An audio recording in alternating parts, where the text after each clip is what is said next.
Well, what's up, everybody? How you doing? Dave Fennoy here. Another Wednesday, another Ask Dave Fennoy Anything, because it is 6 p.m. Pacific, and here we are.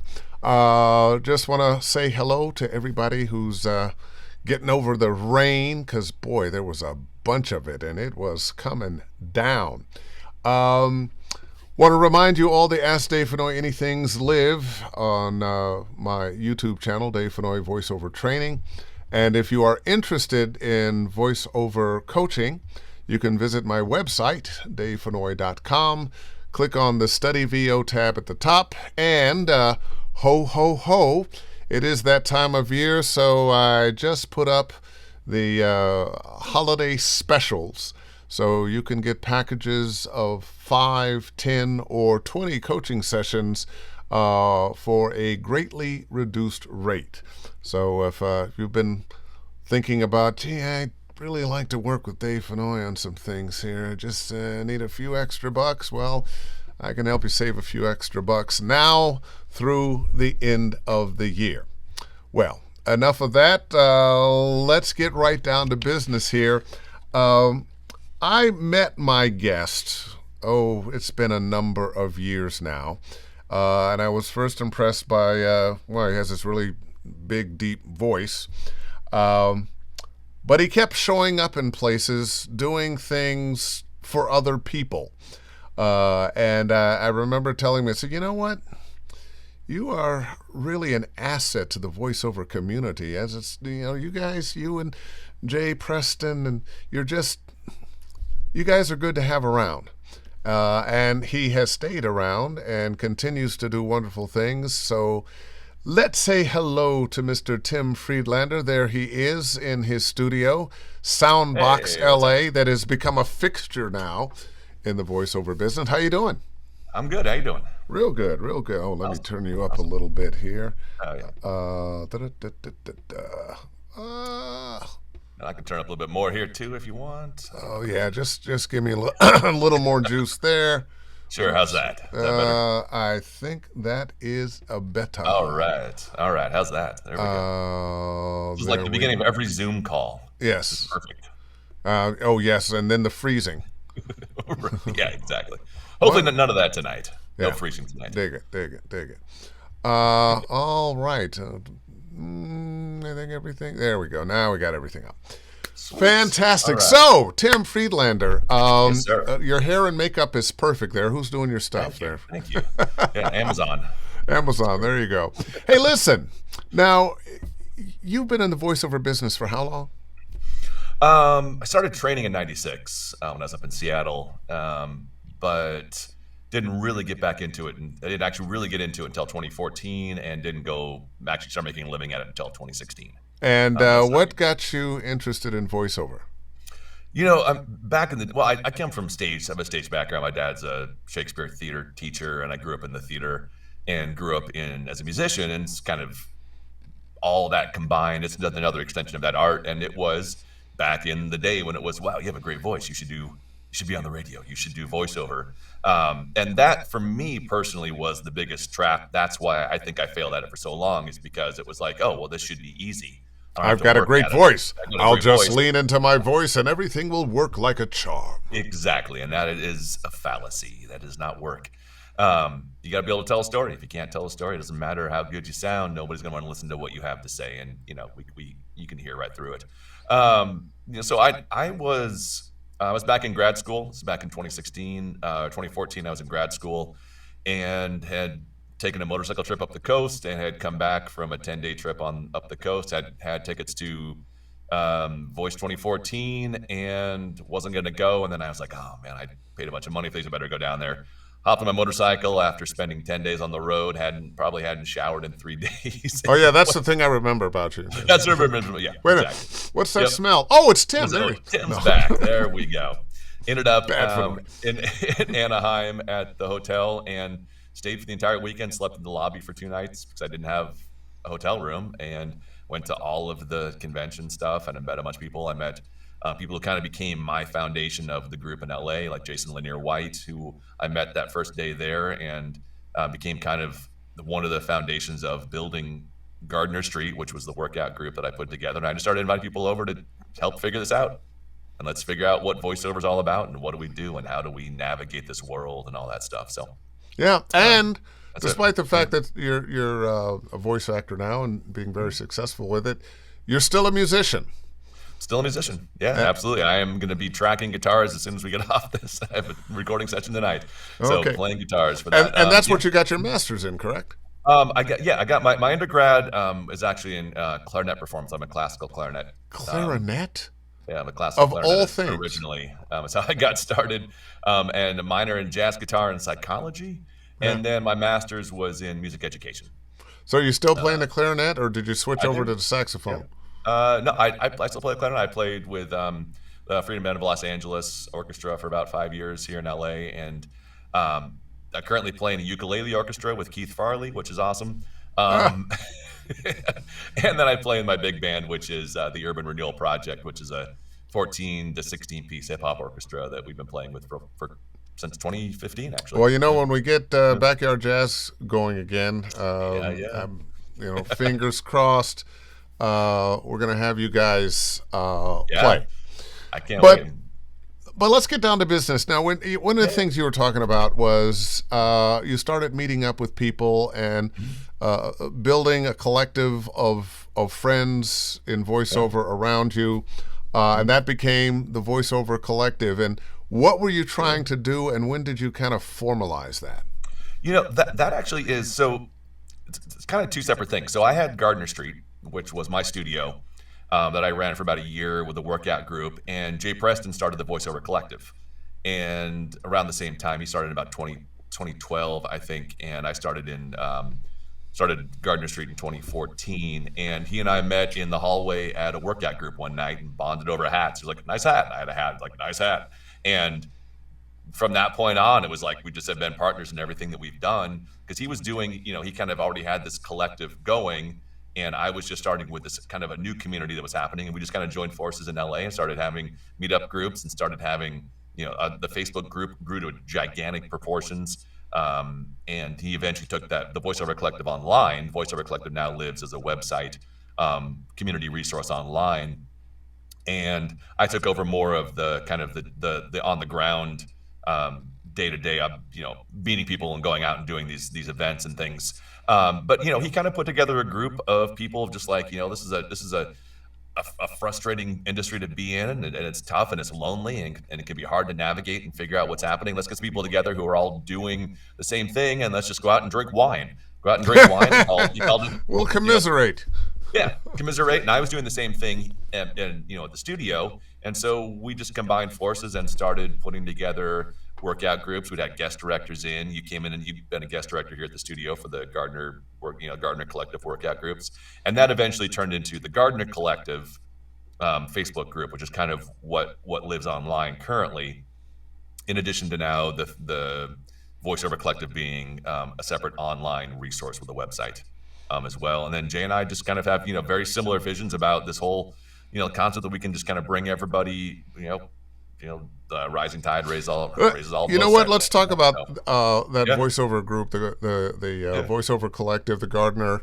Are they really combined now? Are they still two separate entities? No, they're essentially combined. I mean, it's kind of become this larger group, which has led into becoming an even larger group. Yeah, becoming a national group. And often when I'm talking to newbies or people who are trying to get their career going one way or another, I mention the Gardner Collective and the VO Collective as a place to go on Facebook that you can actually get some real information. There are a lot of voiceover groups on Facebook now, and some of them are less than stellar. But you guys seem to have a set of rules, and somehow you've managed to keep a group that stays positive, shares a lot of great information, and a lot of very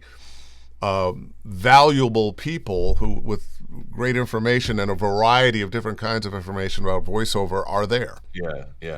I think it's just a kind of an outgrowth of who Jay and I are as people. It's like, I wanted my studio that I came to LA as a musician looking for a community that would be supportive and that I could just drop into and be creative and be a part of. And I didn't find it, so I had to build it. And Yeah. what I found is that people were looking for the same thing. That's why I think the studio has been able to do what it does, and the community has grown the way it is. I'm not trying to get anything out of this other than trying. I love just being a part of this community and helping everybody out, and seeing my friends succeed is when that's what I want to see out of this, and seeing people be better at their craft and be able to pursue voiceover full time and be able to do something they love doing for a career, and to be able to do that. And it's something that just a little bit of help is all it takes, a little bit of guidance. And I didn't have any of that when I first got to LA, and I came to LA, in 2002, and just floundered at it for 12 years before I found any kind of guidance. I wasn't very proactive in trying to find a community, but by the same token, it wasn't easy to find, and it wasn't easy to find good resources. It wasn't easy to find. The only resource essentially was the voiceover resource guide. You come to LA and you pick up the voiceover which guide. you guys have now purchased. Jay and I now run. We now have in our stable of things that we do, which we're relaunching. We'll have a new website by the end of the year, which just looks amazing. And it's going to be very, very usable and valuable for people all over the country. Let me back up a little bit. I came to town in 1990 to do voiceover, and this was a time when there was no internet. And you had to go to your agents to audition. You really needed to be in the union to work. And you went to somebody's studio someplace, and on the table at each studio and in a lot of the individual studios at the studios was the voiceover resource guide. Yeah. And at the recent Get Your Game On LA, you and I were both there, and they had it on the table. And it just took me back, because it was, here are all the agents, here are all the studios, here are people who are advertising their services of various kinds in voiceover. And it was like, I'm home again. Yeah. And I want to pat you on the back for bringing it back. The information, of course, is updated, but the format just takes you back. And it's amazing. Let me ask you, are you planning to do it for other cities or just Los Angeles? Yeah, no, we're building out New York and Chicago right now, and then we're doing regionals, and then Canada and the UK. Is hopefully kind of what our plan is. Where these communities are and where you can find some kind of unified resource where, the hardest, how many times do we see somebody like, I had to leave town and I'm on vacation in some city, so-and-so somewhere, so we know a studio. Well, hopefully we can build this database that has, great, I'm in Montana somewhere, and boom, here's the voiceover resource guide, and here's the closest voiceover studio that we know in Montana that will provide we know can provide a voiceover service, because we all know, you being a musician, we know that somebody who runs a recording studio does not necessarily know how to run a voiceover studio. Oh boy. Or a voiceover session. Oh right? boy. Or even maybe they're running a voiceover studio, but they're used to doing commercials. Right. And the dynamic range of voiceover for video games, they may be lost. They're used to a little bit of set it and forget it. Right, exactly.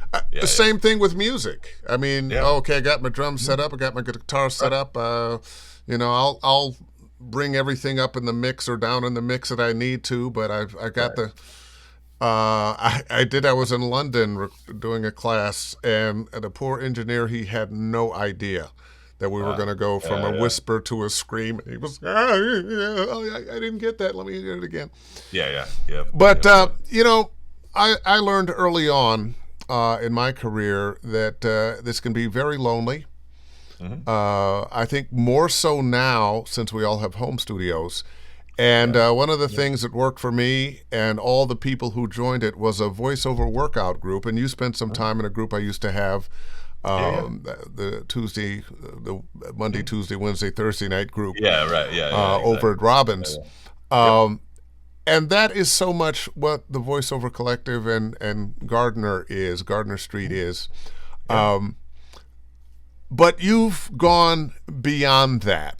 and I want to talk about NAVA, the Mhm. National Association of Voice Actors. Yes. You and Carin Gilfry put this together. Carin. Yep. Carin.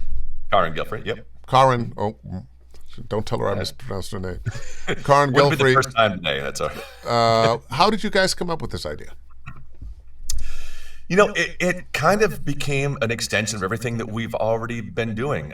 Karin runs the Voice Actors at NYC group that she's run for 5 years or so, and we've been running. I've been running the Gardner Collective and the VoiceOver Collective, the VoiceOver Weekly Workout, and answering a lot of the same questions, a lot of the same guidance, a lot of the same information that people are looking for.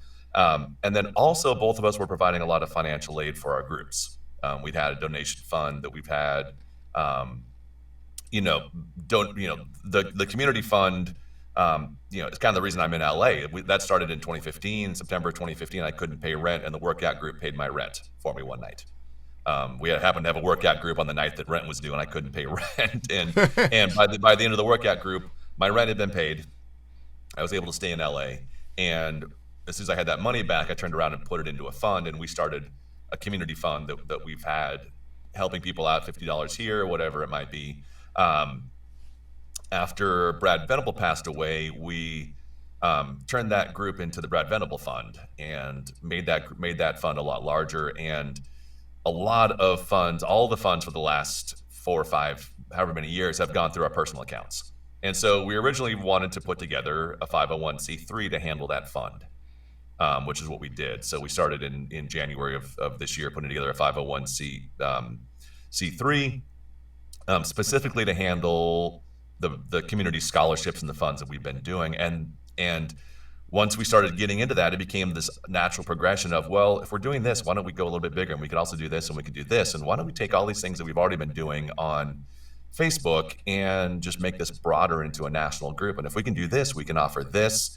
And there's a lot of work that needs to be, that can be done in synthetic and AI voices that nobody's talking about. And there's some guidance that we could do for SAG-AFTRA that we talk about that nobody's really doing.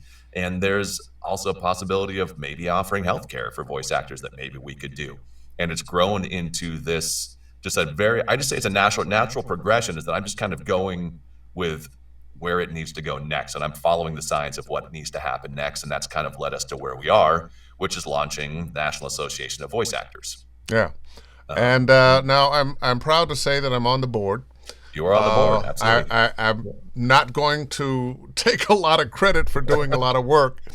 Really, so much of Still that, early. so much of that has really been on your shoulders.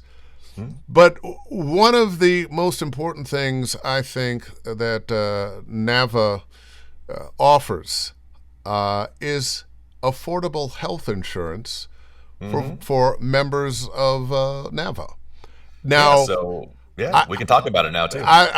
yeah, we've been planning to have this Ask Dave Fennoy Anything with you for a while, and we kept putting it off because not quite ready, not quite ready, not quite ready. Yep. But I think this is important. I know for myself, I'm in SAG-AFTRA. I have qualified for health care year after year after year after year. It's not something that I need, but I know too many people in this business that are making a living, and yet the cost of healthcare is prohibitive. And you seem to have done the damn near impossible. Tell me about that journey. We have done something. We will, starting on Monday, be able to offer a national healthcare plan for voice actors in the United States. Starting on Monday. Yep, the plan, we will be launching NAVA on Monday, and included with that will be national health care for members of NAVA. There will be a lot of information that we're going to have to talk about, how to become a member of NAVA, dues, and things along those lines. But we do have a full national health care plan there will be access to a full national health care plan through NAVA. We do not have our own plan. We have a benefits management company that's handling this plan for us, and we have a sponsor who's helping us make this plan work. Yeah, And I think if this was something that you put together as we've got the plan, how would you get in touch with all the hospitals, all the doctors, all the yeah, no, paperwork, but all it the doesn't work that way. no, Nope. no. Nope. So we have becoming a member of NAVA will give you access to a national healthcare plan through this company called Ease Health, and we have 4 plans. There are 2 kind of minimal coverage plans that are in the $160, $180 range, up to a bronze and silver plan. All of the plans are zero deductible, and all of them are ACA compliant, and all of them are national, meaning that if you live in New York and you come to California, you're not considered out of network. And they also use the second largest network provider in the country, which is the same one that Cigna uses. So the probability of having your doctor on there for coverage is very high. Well, that's excellent because I That's where know we are. uh, when you have had a relationship with a doctor or a medical group that has your history, they know you, you're comfortable with them, you have a rapport. Yep. You don't want to change that. So being No. part of such a large group may mean that you don't have to.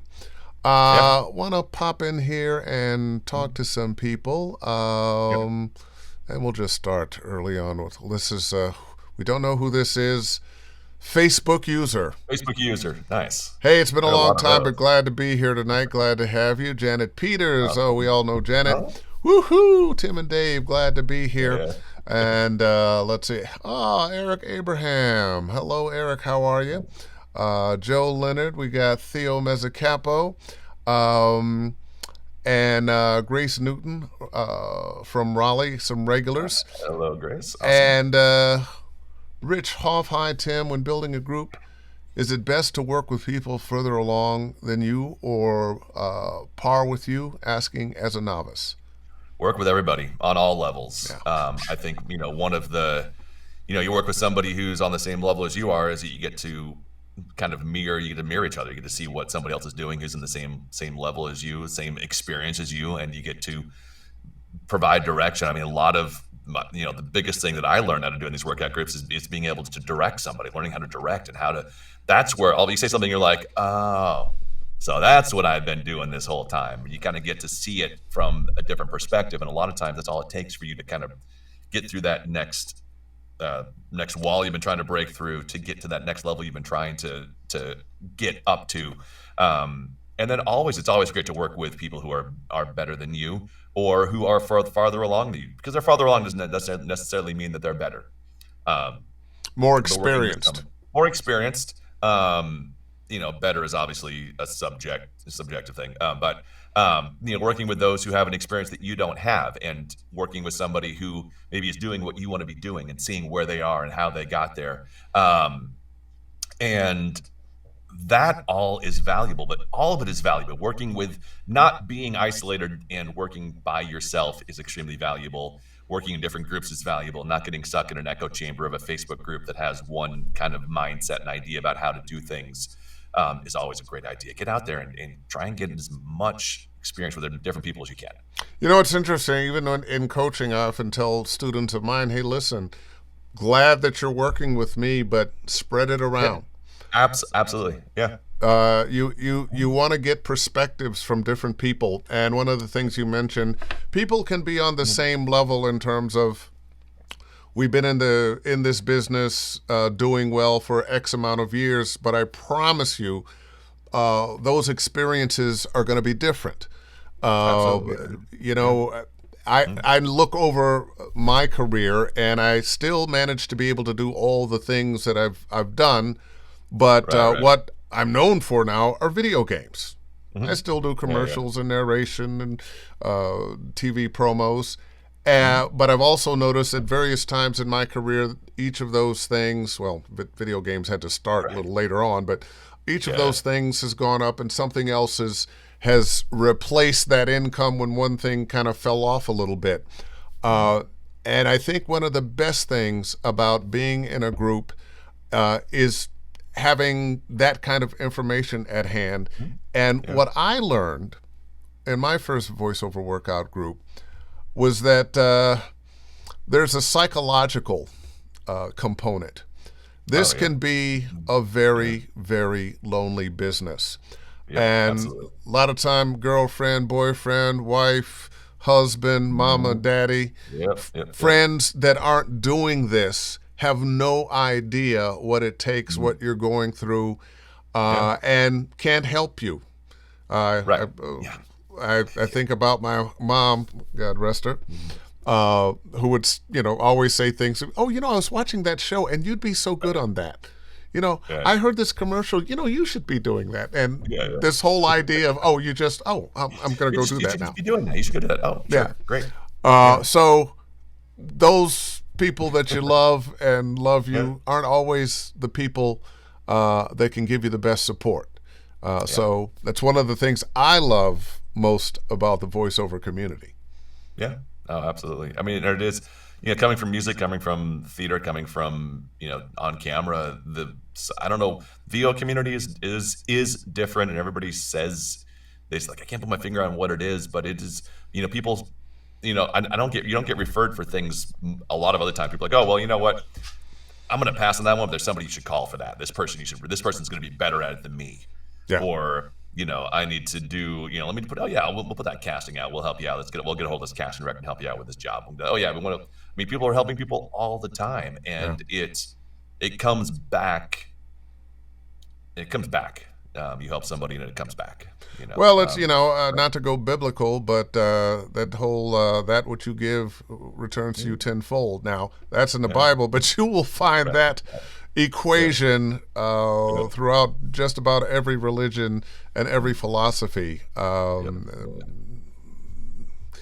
All right, let me get out of that, and let's see. You got Trey Mosley there. Does the Urban Renewal Project has any music to buy, stream? I enjoyed when you went live a few months ago. You were jamming, and you guys really do. You guys really are jamming. Urban Renewal Project everywhere. I think it's URP Music, Spotify, all over the place. It's streaming, it's everywhere. A bunch of YouTube videos and stuff like that. A bunch of live stuff online. URPmusic.com. And we're kind of bouncing around here, and I still want to get back to that healthcare component of NAVA. Who here that's watching, listening, has issues with their healthcare? I know there are people here that are in the union, and if you're qualifying, maybe that's not an issue. But who here has a concern about healthcare? I know for myself, fortunately, knock on wood, say a prayer and sacrifice a chicken fried. I have been very healthy all of my life. So there have been a few times I've had to dip into the insurance pool for health. But who's here that this is going to be a good thing? I know, let's see. We got Rich Offset Healthcare. That's big time because it is. But who has a story here about healthcare that this might help? And while I'm waiting on that, let's talk about the kinds of numbers we're looking at to maintain this thing. How many members do we need? I don't know that number. We're joining another organization. We're joining another group that is going to be a large group of tens of thousands of members already involved in this group. So we're joining a pre-existing group. And that will allow us to provide the healthcare that we have. And I know the answer to this, but I want to hear it from you. Are there any other voiceover entities that have become interested in the healthcare insurance that you've come up with? Yeah, I mean, we're hopefully, we're going to have some contact and reach out to some of the other groups. Voice 123 has been great in. They heard about what we were doing and they've been advertising it for us. They helped us build our census at the beginning, and we're hopefully excited that they'll be able to kind of share this with their members as well and get this Voice 123 connected and provide access to their members as well for NAVA. And I have famously said I'm not a fan of the pay-to-play sites. However, they are part of the landscape of voiceover now. I don't think they're going to be going away, although they may change as everything else does.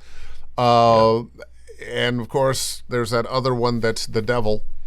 There's the other one. But I'm actually pleased to have heard that Voices 1, 2, 3 is interested in that, and it says something to me about their interest in supporting not just the clients who want to hire us for the least amount of money they can, but something about the pool of talent that they, I'm not sure represent is the right word, but the pool of talent that's paying them. Yeah. And Rolf, who's the CEO of Voice 123, has been very active. He's been around 4 or 5 years, but he was. I haven't been to all the conventions, but he's been out to some of the. He was at VO Atlanta talking on panels about pay to plays. He's been out active in the community, talking to people and learning about what's happening. And he heard about what we were doing and actively helped spread the word about this. And was on the front page of Voice 123 for quite a while. Of join the census. But I think I have a different perspective on the pay to plays, and I think it's if you look at pay to plays as a casting site, you're gonna hate it. If you look at it as a marketing site, it makes sense. And I would spend $3,000 a year to market my business, but I'm not going to spend $3,000 a year to be on a casting site. If you look at it as marketing your business on an online platform, then there you go. To me, that makes reasonable sense to pay $3,000 to market my business. That I would do. And if you look at it for marketing, is that what it costs these days? Depends on. No, it's between $300 and $5,000, depending on what the different platforms are. The different. Those are the things that drive me crazy with it. yeah. But they're marketing. You're paying the more. You would. You live in LA, right? I mean, a small billboard on Melrose is going to cost less than the side of a building on Sunset Boulevard, right? Yeah. And so one of them will cost more. One of them is going to be seen by more people. One of them is going to be, one of them is going to have a better return on your investment. If you're, you got to spend money to make money is the adage, right? So, and if you look at it from marketing perspective of your business, which we as voice actors now are a small business. We are in the business of being actors as opposed to actors just getting to go out and perform. We are a business. We have to market. We have to invoice. We have to deal with all aspects of a business, and part of that is marketing. Yeah, true. That's my perspective on it, at least. So not everybody agrees with that one. I'm going to tell you the truth. Even though I've always been in the agent world, I always had to market. Marketing is very different now than it was. It used to be you go to your agent, get a list of their buyers, and send them postcards or reel-to-reel or cassette tapes.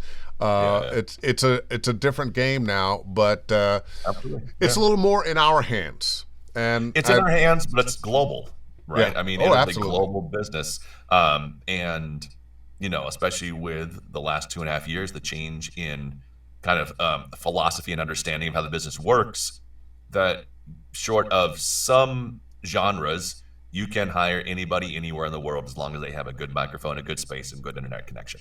Yeah. Now let's talk a little bit about that and your space and your internet connection and SoundBox. Now, when you built your studio, you didn't just build it for you. You built it with the idea that it was going to be of service to the voiceover community. And how has that worked out? It's worked out pretty well. It was built on kind of based on what the community needed. It was, originally it's just at my house, and it was my studio for my music. The first job I did here, wrote and recorded 14 hours of music for P90X2. I did all the music for P90X2, and that was the first thing we did in the studio. That was plywood floors. I had no idea. I had done P90X. Yep. If you do P90X2, not number one. No, I had the 2 too. Okay.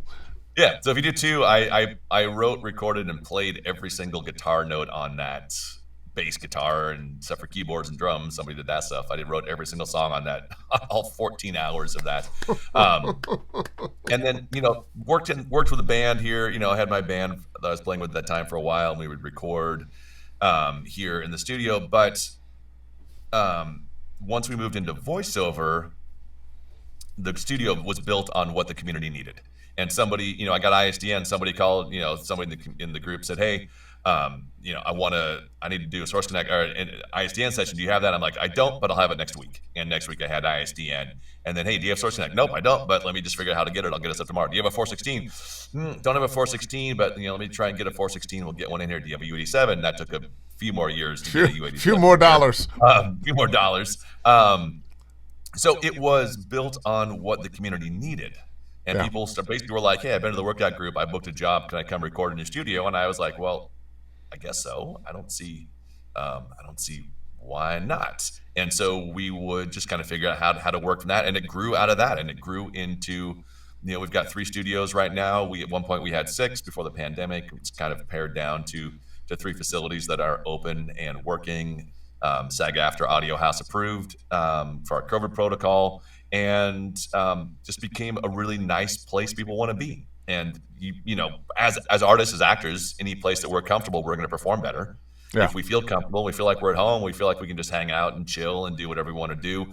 People show up and they do a session, they hang out with the dog for half an hour afterwards. They take a nap on the couch, or they sit out in the yard under the lemon tree and have lunch. And I'm like, "Cool, hang out, do your thing, enjoy." I noticed you've had some celebrities stopping by. What's the celebrity list of people who've come over to do voiceover? And we've had a lot of you have to look at the Instagram page. I don't remember anymore. But I think that's kind of the same thing. We became this. It's a very comfortable place to be, and it's also a very low profile place. Like we're at a house, right? We had Chadwick Boseman here the morning after the Avengers premiere in Hollywood, where he was literally the biggest thing in the entire world, and he walked down the street with a backpack and a sweatshirt on, and hung out in the driveway, rung the doorbell, came in. We hung out afterwards for 15 minutes, hung out on the sidewalk and talked to him. You would go 2 minutes up the street, block up the street to the next, up to Melrose, and he wouldn't have been able to walk 5 feet without being mobbed. Yet you can sit here in front of our house in the driveway and nobody's going to look at you twice. And that has become a real advantage for us. And, when COVID hit, where you walk in, it's automatic gates. Once you're on the property, you're the only person here. So we're not in a facility with a bunch of other people. You're not going to have to worry about passing somebody in the hallway. You're not going to have to worry about seeing somebody in the bathroom. You're not going to worry about all these other things that you might see in a larger facility. And we're also more nimble. We can implement COVID protocol overnight if we need to. We can change COVID protocol. We can adjust the things that we need to do in the studio much quicker than a larger facility might be able to do. I remember being over there. I guess we were sort of almost coming out of COVID, and you had some air cleaners. Yeah. Tell me about that. We've got a UVC disinfecting system that we've put in the studio. It's a company called Safe Disinfecting Inc., which is located here in Los Angeles. Met them on Facebook, Nav, who is the founder, and they built us some custom systems for our recording studio. And I can't see one behind me. Let me see if I can show you one. Let me see. I have this new camera. Let me see what I can do with this new camera. So yeah, back here underneath the air conditioning system, let's zoom in on that right there. So it's turned off now because I'm the only one here, but there's this little connection between the guitar right and there. That looks like a little light. Right? Yeah. Looks like a little light. That's it's right next to where my head is on. Yeah, exactly. Yeah. So we'll zoom in. It is right there. And that looks like, like an outdoor light. It's a UVC disinfecting light that disinfects 400 square feet every 10 minutes. So we can have the studio disinfected. We have 2 of those in the studio, plus a surgery room disinfecting unit in the booth itself, which was one of those big, called the robot.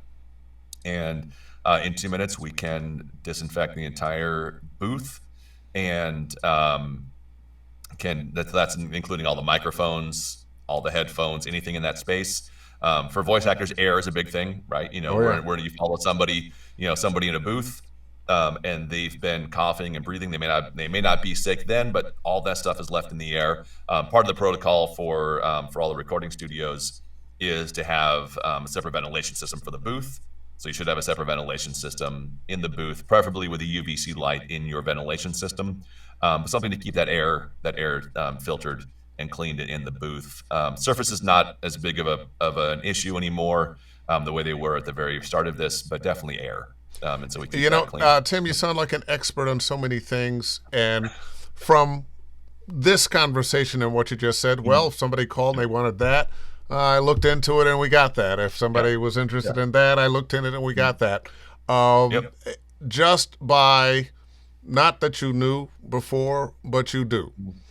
If you do it. Well, we just learn. I figure it out. I mean, I'm a big fan of just trying it and figuring out. Like, I don't know who knows? I failed enough. I can fail again. It's fine. We can. Something falls apart. It falls apart. As a matter of fact, if you don't fail, you won't succeed. Yeah, you gotta jump. It makes all the good things even better when you failed getting into it. So there you go. Hold on, we got Grace Newton. When I moved to Raleigh 6 months ago, I didn't qualify for health insurance. This is a total game changer, because she posted that a little bit ago. But so true. I can't tell you how amazed I was when you said, "Hey, we're working on getting some health insurance. Would you like to be a board member?" And well, yeah. And without mentioning any names, you had a lot of people that said, "No way, you can't do this." Yeah, we spent a little over 2 years working on this, and it is impossible. It was impossible, and we were like, great, we have a plan, we have something, and an hour later it's gone, and a week later something's back, and we've worked with a benefits management company who has worked really, really hard to help us get this. Part of what we had to do, we put together a census, and we had a lot of people out there in the community who joined the census. We were able to submit a pool of people. We submitted almost 1,000 people who were interested in health insurance to these insurance companies, and that pool of people got us a sponsor who's becoming a plan sponsor to ensure that our plan stays viable, and that allows us to provide this plan. And without that census, we would not have been able to do this. So everybody who signed the census, thank you for signing the census, and thank you for helping us get health care, because that's what put us over the top. Because you have a group, an unknown group with an unknown health factor in an unknown industry, who we don't know if there's people who are going to pay, in an unknown association that's brand new. Who's going to take the risk on that? And so, it's taken us 2.5 years to find somebody who was willing to do this. And they're viable plans. They are competitive plans. They are zero deductible plans. For a lot of people, that's huge. And they cover dependents. They cover spouse. They cover your children. You have to be a member of NAVA to qualify for access to these plans. But the access to NAVA is not prohibitive. We will have all that announcement on Monday as far as cost, membership dues, the requirements to apply, and what would be vetted in order to make you qualify for to be a member of NAVA and then give you access to health insurance. But it's been a long journey. I mean, even down to, we were on a meeting until 5:30 almost, hashing out the final steps of this, to the point where I could come on here and talk about it. We couldn't talk about this an hour ago or 2 hours ago. We didn't have, we were still hashing out parts of this plan. But here we are, and it is a full national plan. If you live in any of the states except for Hawaii, Hawaii has very specific rules about their health care. They have Kaiser Permanente and one local company that's allowed to offer health care. So they're not going to be able to offer health insurance to me. And I don't think Florida, Hawaii not being able to be a part of it is going to make a significant difference. Not a huge deal, no. I mean, there was at one point where we were offered a plan, but it wouldn't include New York or California. And then you could get a plan, but was only going to be New York, or you get a plan that was only going to be California. Or you could do one that would be, 13 of the states could be in it. So, it's taken a lot. I'd really like to give like props to people who've helped us do this. They have worked hard on the healthcare side of things for us for years, for almost 2 years, to find a way to make this work, which was just hey, you know what, man? I wonder if we could do that. What if we could do that? Well, let's see if we can, and maybe we can. Oh, no, we can't. Oh, we can. Nope, no, you can't. Yes, you can. No, you can't. Well, so let's take this all the way to completion and see if we can. And if we fail at it and we absolutely cannot offer it, then I will be more than happy to say that we tried. Yeah. But I wasn't not going to try. Well, you definitely tried and you succeeded. We've And done it. just Yeah. now, people can start joining NAVA when? On Monday? On Monday, and we're going with NAVA. We've NAVA. gone back and forth whether it's NAVA or NAVA. We're going to go with NAVA. NAVA. Yeah. And just because that's what I say. So that's what we're going to be. NAVA. Rich, any specific information on the plans, we will have to look at once you have access to that information. I can't talk about what specifically is covered, but you will have information to look at that yourself, and we'll have and once they're a member and they're interested, they can click on the button and it'll take them to the portal to see what all the plans are. Correct. Well, and you can actually see the plans. You can see the plans beforehand. You'll be able to see as a free access, free resource of the site will be information on the plans, but you won't be able to sign up for them unless you're a member. Yeah. Now, health insurance is big, but it's not the only thing that NAVA is going to do. Yeah. What are some of the other benefits of being a member of NAVA? NAVA, exactly. There we go. Yeah. So we've got 4 pillars. We're kind of going off these. Oh, hold on one second. Quick question while we were on it. Question: will there be dental and eye care? There are supplemental access to supplemental insurance that you can get as well. So dental and eye care will be on there as well. All right. And will the plan cover mental health services? Mental health services. That's yeah. So Rich, that's something that I don't know. We have to look at the specific benefits of each plan. But that information will be available before you sign up. And whenever you ask a question like that, Rich, you got to put on asking for a friend at the end. Right. Or asking for yourself. I'm more than happy to use my mental health coverage if I have it. So now, back we go. Some of the other things that NAVA is going to focus on as the National Association of Voice Actors. So we have 4 pillars that are going to be kind of our beginning pillars that we're going to start with. First one being education and training, specifically contract training, and breaking down the SAG-AFTRA contracts, and looking at what the SAG-AFTRA contracts specifically relate to voice actors, and not only how they relate to voice actors in the union, but how those same terms and things that are in SAG-AFTRA contracts should pertain to other contracts that you, as self-marketing people who are signing their own contracts, should be looking for. Second is benefits, which is what we talked about. And this is benefits such as healthcare, such as access to healthcare, such as access to information on vocal health. And the next one is synthetic and AI voices. And we're working with a group called Vocal Variants, which is kind of an advisory group on synthetic and AI voices, to look at, again, in those things, what should we look at? Look at your contracts. Read your contract to see if they include language about synthetic and AI voices. And if they do, how can we as voice actors respond to these requests that we're getting for usage of our voices, for simulation of our voices, for taking your voice and putting it in a different product? How can we ensure that we have access to that? And the last one being, man, it's been a long day. Hold on, what am I talking about? Oh, good. I'm not the only one that forgets things. Yeah. Healthcare action, education, inclusion. Holy cow! It has been a long day. This is a practice run for what we're doing with. It'll come to you at 3 o'clock in the morning, but don't call me. No, I have to look at the website. Oh, sorry.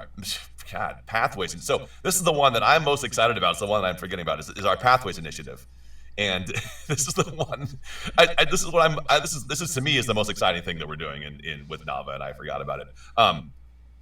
But their pathways in voiceover are not just union, non-union, and they're not just this is my one way to go over here, and this is my one way to go over here. You've got union, non-union, FICOR, non-jurisdictional, convertible jobs. And how does all of that going to affect your choices in your career. Now, if I want to be on this pathway to being SAG-AFTRA as my goal as a voice actor, that's going to look different than somebody who wants to be, say, non-union as a voice actor, or somebody whose goal is to join the union and go FICOR, or join the union and do whatever other options there might be, or somebody who is now SAG-AFTRA, coming from on camera, going into voiceover. What does that mean? What can you do if you're going entirely SAG-AFTRA and now you're going into a career where you don't actually have access to those SAG-AFTRA jobs because you are new in the career? You're not quite getting those yet. What does that mean? What jobs can you work as a SAG-AFTRA member? What jobs can you work that you can convert? And how is that going to pertain to your career? So you have these different pathways that you can take in your career, and we can help provide information on what those mean in those different pathways. And to me, that's what I'm really most excited about, because that just never existed. It's hard to get really solid information from experienced people who have taken these paths. And SAG-AFTRA is great, but if you're not a member, it's hard to get information as a non-member about what you need to do in order to join SAG-AFTRA. Or especially how to find success in those jobs that are not covered under SAG-AFTRA. Exactly, yeah. And there is, I'm a SAG-AFTRA member. I am on the committees. I will say, to me, I am pro voiceover and union agnostic, and that you need to figure out what works for your career, and we will hopefully guide you in all the information. SAG-AFTRA is phenomenal. You can't beat the health insurance in SAG-AFTRA. We're not going to compete with that. You can't beat the pension health. You can't beat the safety and security that you know you're going to get, that you have a way to follow up on your paycheck if you don't get paid. You have somebody who can enforce that. You can't beat that. But that also is not for everybody. And I acknowledge that that's not everybody's path. Not everybody's path is going to lead them to SAG-AFTRA, where all of their work can be union work. But you can make a damn fine career that is not entirely SAG-AFTRA. And that is the reality of the voiceover business. Whether you are pro-union, pro-non-union, pro-FICOR, the reality of the business is that you can have a great career in voiceover without ever having to join the union. That means different things for you down the line. What's that going to mean in 20 years when you don't have a pension plan, when you don't have a health care plan because you couldn't get it here or there or whatever that might be, where you have not been able to get paid on a certain amount of jobs because there's no enforcement. So those things all have ramifications, as does joining the union has ramifications for your career, depending on where you're working and what work you're doing. Yeah, I got a question here from Terry Briscoe. Are convertible jobs only ones that have SAG-AFTRA rates? So, let me see. Are convertible jobs only ones that have SAG? So, a job can be converted if it meets SAG-AFTRA rates. So, certain jobs can be converted. The easiest one being co-ed and co-ed industrial non-broadcast. Those, as long as it meets scale, which it's around $550. This is all non-correct information, so you have to consult the contracts. Approximately $550 is what the talent needs to get paid on that job in order for it to be converted, which means you have to add in pension and health, payroll taxes, workers' comp, employer taxes into there. Kind of the shortcut is to add approximately 48% to the rate, and that's what the job needs to pay in order for the talent to make their minimum scale for SAG-AFTRA. Okay. But it does have to meet SAG-AFTRA rates in order to be converted. Okay. Rich Hoff Jr., workout groups question. Can online workout groups be effective, Zoom calls, or are they best conducted in person? My bad. I know we're talking NAVA. No? Great question. It's all related. Yeah. No, workout groups, if you can do them in person, there's something about being in person that is so dramatically different, that just to see somebody, to look them in the eye and see them in the booth and to see their body language, you don't get that on Zoom.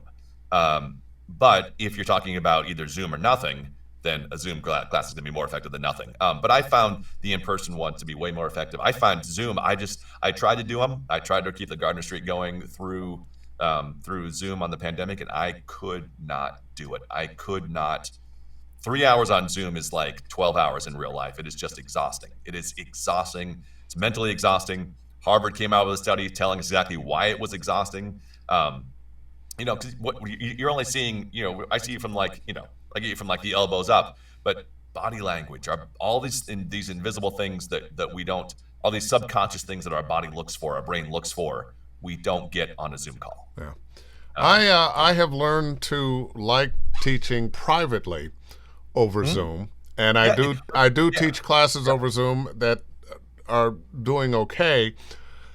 But there is just something about being in the room with people and seeing all the physicality yep, and yep, hearing them in the space, not through a microphone right, over the internet. yeah. I'm not saying there's not a benefit, No, but there's absolutely benefit. I mean, yeah, especially with a group, yeah, I really like to be face to face with people, and hopefully we're getting back to being able to do that. I notice more and more of my jobs, which have been right here in the house, they're asking, "We'd love to have you in the studio," yeah, and yeah, should I yeah. have mixed? So wait, you want me to drive? Yeah, I will leave my studio happily any day of the week. I want to get out of this place. Oh, Um, so that's what I want to do. But there is, we also, we have to remember that we are in LA, right? I mean, yeah. LA or New York. Um, there are other groups. There's Tennessee workout group. There's Long Island voiceover group. Um, there is, I don't know if there's one in Seattle or not. But we have the privilege of having access to these things that not everybody does. New York has access to things. Um, we have coaches that go out around the country and teach classes every once in a while, but not on a regular basis. Not something you can go to every single week. Every single one day a week, you can get into the same group in the same place. So put together your own group. You've got somebody around. Put together. I try and, somebody's asking about how many people are, I find more than like, whenever we do the Zoom classes, I have room for 8 people to audit and actually read, and then unlimited observers. 8 people can read and unlimited auditors. So if you Yeah. wanted to watch on Zoom, Observers. I call them flies on the wall yeah, because I get to see yeah, and hear it yeah. all. Yeah. I think if you get, I find that if you have more than 8 or 10 people reading in a night, if you want to have people get reading and get feedback, you can't do much more than 10 people in a 3-hour block. You just don't have the time to get through all of that. But there's resources. One of the things that I do, I started the VO Weekly Workout, the online workout with Brad Venable and Jay Preston, and I started that the day that Voices.com bought VoiceBank. We launched VO Weekly Workout in response to that. Yeah. Rich, the Gardner Collective is, if you want to go to Gardner Street Workout Group. So there's 2 things, and this is gets to be a little confusing. And this is my Gardners everywhere. So the Gardner Collective is pretty much full. We're not taking people for a while, but that's not where the workouts are. So the Gardner Street Los Angeles Workout Group page is where the workout groups actually take place. So if you're looking for the workout groups, and they're connected, but the Gardner Collective is Gardner Collective kind of is what became NAVA. Gardner Collective, everything we've been doing in the Gardner Collective has kind of became the impetus and the foundation of what kind of led to NAVA. A lot of the same stuff we were doing there. But if you're looking for the workout groups and access to the information, Gardner Street Los Angeles Workout Group is the place to be. And that one I can actually, let me share that one, because the Gardner Collective, we haven't been adding new people to that in a while. It was deliberately made to be a smaller group. But let me see if I can find. And while you're looking for that, I'm going to pop in this question from Rich Hawk Jr. Does SoundBox LA teach online? We don't. Anything that we do is through the Gardner Street, through the workout groups. Okay. So it would be Gardner Street that we would do. And from Lonnie Manella, many Zoom classes have too many participants, like 12 to 15. I think 5 or less is better. I often am doing classes with that 12 to 15, but it's usually a 2-day deal. So. Right. Yeah. Exactly. Yeah. Let me see. I can? Let me see. If I put a, can I leave a comment or not? I'm not sure I can leave a comment, I'm but I can not leave sure a you chat. can. Say what you got to Oh, hold say. on. Well, Let me see. I was gonna put the link to the Gardner Street in here, so people could go to it if they wanted to. yeah, Let me put it in the guest chat. Let me see what happens if I put it in yeah. here. So I don't know if that shows up at all. At, Chris, hey Chris, what's happening? Yeah. Yeah, it's been a long time. Yeah. She Holy says you're cow. sounding really impressive. Thank you. Big Well, time. and I met Chris the same time I met you. Yeah. I met through the same workout Yeah. group. There you That go. we met at. And she's just amazing. Yeah. Chris. And Rich Hoff says, "Come on, I want that link." Yeah. Look up Gardner Street Workout Group LA if you can find that on Facebook. Gardner Street Workout Group LA. LA, because we have a Philadelphia group as well. So we have Gardner Street Philly and Gardner Street LA. Wait a minute. And see if you can find it. I don't know if you can. I cannot. Yeah, because I can't leave a message here. I put it in the guest chat, but I guess nobody can see it.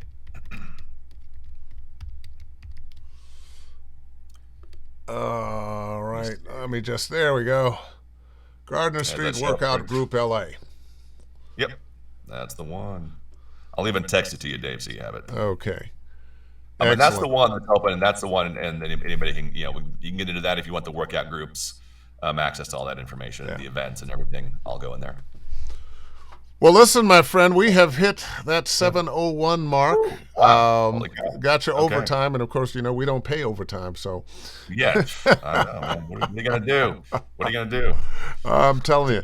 Listen, Tim, thank you so much. This has been a treasure trove of information, and the kind of information that we don't always get. The idea of NAVA, of the National Association of Voice Actors, and all the benefits, including health insurance, is just a game changer. Access to health insurance is going to be a big thing. Yeah. You deserve a huge pat on the back for all you've done over the last number of years. You were that kind of person when I met you. I'm proud to say I recognized it, and I wasn't wrong. Well, and it's support from people like you that have helped. I mean, I've been in this. I've been in this business. I've only been full time since 2016. I quit in 2014. We're in 2022. I opened the studio in 2018. We've been in business for 4 years, and it's the people that I've met through this, like you and Chris, and I met Joe Cipriano at That's Voiceover the very first time I went to that voiceover, and just made people, and it's I just got to make friends. I'm friends with you guys. Yeah, right? That's what's that's it. And even if if we weren't doing voiceover, we'd be hanging out and talking about having a beer, smoking a cigar, talking cash trash. Yeah. But we're all friends, and that's the biggest thing about this industry is that like people talk about they hate going to network. Well, don't go and network. Go out and make friends. Yeah. Go out and make friends, and that's the best thing you can do, and that's going to lead you to being around people that you want to be around. There you go. So. All right, I'm going to call it a night. I'm going to say goodbye. Awesome. Thank you so much. Thank you, Dave. A real pleasure, and everyone. Tim Friedlander, and so much wonderful information. And don't forget NAVA.org voices. NAVAvoices.org. NAVAvoices.org. And starting Monday. Starting on Monday, we will be launching Monday. I don't know what time, because it is literally going to be when the platform has been, the website is tested and ready to go. It will be Monday, and that will be beginning of access to healthcare. We're going to we'll be doing a kind of a intro webinar, get to know NAVA, as well as a bunch of social media pushes, and you'll see a bunch of information everywhere. As well as seeing who all is on the board, who are our advisory members. We have a great board. We've got 14 people on the advisory board, including you, Dave, of people that we respect and trust and know have experience in this industry, including somebody who's been in the industry for 6 months, because we wanted somebody who is going through this industry in real time to help guide us on what new people in this industry need to know. There you go. So, There you go. all All right. right, calling Thank it you a all. night. And if you Awesome. missed it and want to hear it, you can visit Dave Fennoy Voiceover Training on that's my YouTube channel where this and all the other Ask Dave Fennoy Anythings live. Once again, if you are interested in voiceover coaching, you can visit my website, davefennoy.com. There's a little study VO tab at the top. And just today, I posted the holiday prices. So if you're buying a package of 5, 10, or 20, substantial discounts. So Merry Christmas, Happy Holidays. And once again, thank you, Tim, and all of you who were here and watching and listening. And until next week when we do it again, book something.